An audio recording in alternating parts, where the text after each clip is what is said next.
अफगान तालिबान के मुआहदे से हमारे इत्तेहादी कमजोर हुए। अमरीकी वजारत खारजा के तर्जुमान नेड प्राइस का कहना है कि अफगान तालिबान ने दोहा मुआहदे में किए गए वादे पूरे नहीं किए। दोहा मुआहदा अफगानिस्तान में एक पुरअमन तस्फिये का तस्वुर पेश करता है, तालिबान के कब्जे का नहीं।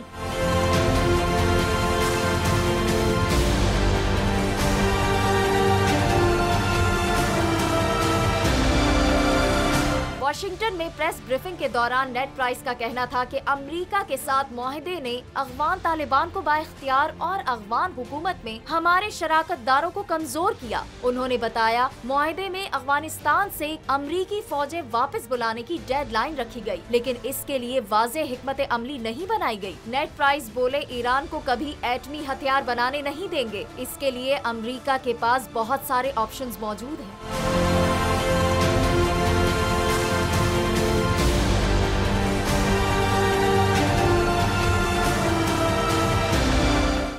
क्या जुल्म है, बोल एक दफा फिर साजिशी अनासिर के निशाने पर। चीफ जस्टिस सुप्रीम कोर्ट का नाम लेकर को चेयरमैन बोल शुएब शेख को फ्री ट्रायल का मौका नहीं दिया जा रहा। तफ्तीशी ऑफिसर जो मुदई भी है, अपना बयान रिकॉर्ड करवा चुका है कि कभी कोई जुर्म हुआ ही नहीं। एग्जैक्ट जो कुछ कर रहा था सब लीगल था। एग्जैक्ट के पास तमाम लाइसेंस थे। इस पर सितम जरीफी ये कि बरियत करने के बजाय केस दिनों नहीं घंटों के हिसाब से चलाया जा रहा है। फ्री ट्रायल की धज्जियां उड़ा दी गई।